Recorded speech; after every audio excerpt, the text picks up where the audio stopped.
আসসালামু আলাইকুম রহমতুল্লাহ সবাইকে। মাশাল্লাহ, আপনারা দেখতে পারতেছেন যে আমার কালন তার বাচ্চাদেরকে নিয়ে এখানে মাটিতে গোসল করতেছি। তো আমরা যারা আটকে মুরগির বাচ্চা পালন করি তারা তো আমরা মুরগির বাচ্চা ছাড়ি না। তো মাঝে মাঝে একটু ছাড়বেন, নিজে দাঁড়ায় থাকবেন, তারপরে নিজে দাঁড়ায় থাইকা তারপর ওদেরকে গোসল করতে দিবেন। ওরা যতক্ষণ গোসল করবে আপনার ফ্রি টাইমে ওদেরকে গোসল করতে দিবেন। তো ওরা যতক্ষণ গোসল করবে আপনি ততক্ষণই দাঁড়িয়ে থাকবেন। তারপরে যখন গোসল করা শেষ হয়ে যাবে তখন খাবারের লোভ দেখিয়ে খাঁচার মধ্যে আটকে ফেলবেন, বাস। তো মুরগি যখন উমে থাকে বা মুরগি যখন বাচ্চা ফোটায় তখন এই মা মুরগিকে গোসল করানোটা খুবই একটা জরুরি বিষয় বা গুরুত্বপূর্ণ একটা বিষয়। কারণ উমের মুরগির শরীরে অনেক পোকা থাকে, অনেক। তো তখন যদি আপনারা গোসল করতে না দেন মারাত্মক একটা সমস্যায় পড়ে যাবেন, এমনকি মা মুরগির জীবনও চলে যেতে পারে। তাই অবশ্যই গোসল করতে দিবেন। উমের থাকা অবস্থাও দিবেন 2-3 বার, আর বাচ্চা ফোটানোর পরে প্রত্যেক সপ্তাহে একবার গোসল করতে দিবেন ওর বাচ্চা সহ। তাহলে ওর বাচ্চারাও কীভাবে গোসল করতে হয় তা ওদের মার থেকে শিখে যাবে। এছাড়াও মুরগির বাচ্চাকে গোসল করালে আপনারা অনেক উপকার পাবেন।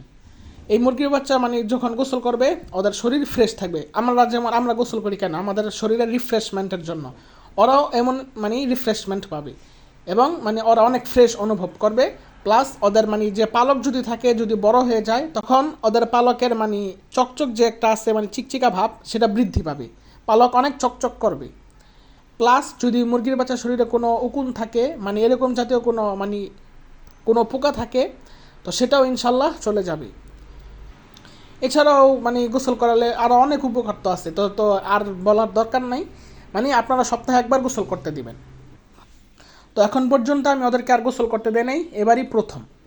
তাই এই জিনিসটা আপনাদের কাছে আমি শেয়ার করলাম। এই যে দেখেন, মাশাল্লাহ, আমার একটা পালিত বিড়াল আছে এখানে, ওর নাম হচ্ছে জোয়া। তো ওর আপডেটও যদি আপনারা পেতে চান তাহলে চ্যানেলটিকে সাবস্ক্রাইব করে পাশে থাকবেন।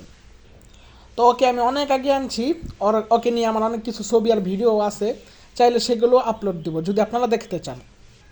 দেখেন আমার মুরগির বাচ্চাগুলোকে, আমার বড় মুরগির বাচ্চাগুলোকে কেমনে টার্গেট করতেছে দেখেন। আর ও এমনি ভালো আছে, আমার কোনো বড় মুরগিকে বা বড় মুরগির বাচ্চাকে বা ছোটো মুরগির বাচ্চাকে বা আমার কবুতরগুলোকে কোনোটাকে শিকার করে না। এদিক দিয়ে ভালো আছে, অনেক ফ্রেন্ডলি একটা বিড়াল। এই যে দেখেন আমার একটা মুরগি ডিম পাড়তে গেছে, মাশাল্লাহ। তো এখন ওই ডিম পাড়তে বসছে, আবার একটু জায়গাও খুঁজতেছে। তো জায়গা খুঁজতে খুঁজতে দেখেন বস্তার ফাঁকা অংশ দিয়া ওই ওর মাথা ঢুকাই দিছি। দেখছেন কাহিনীটা কি হাস্যকর একটা কাহিনী। যাই হোক, এত যুদ্ধের পরে ওই ওর মাথাটা বের করতে পারছে। আর এই যে দেখেন আমার কালনের গত ব্যাচের বাচ্চাগুলো। তো আজকের ভিডিওটা এই পর্যন্তই ছিল। ইনশাআল্লাহ পরবর্তী আপডেট পাওয়ার জন্য চ্যানেলটাকে সাবস্ক্রাইব করে পাশে থাকবেন। তো আজকের মতো এখানে ভিডিওটা শেষ করছি। আসসালামু আলাইকুম।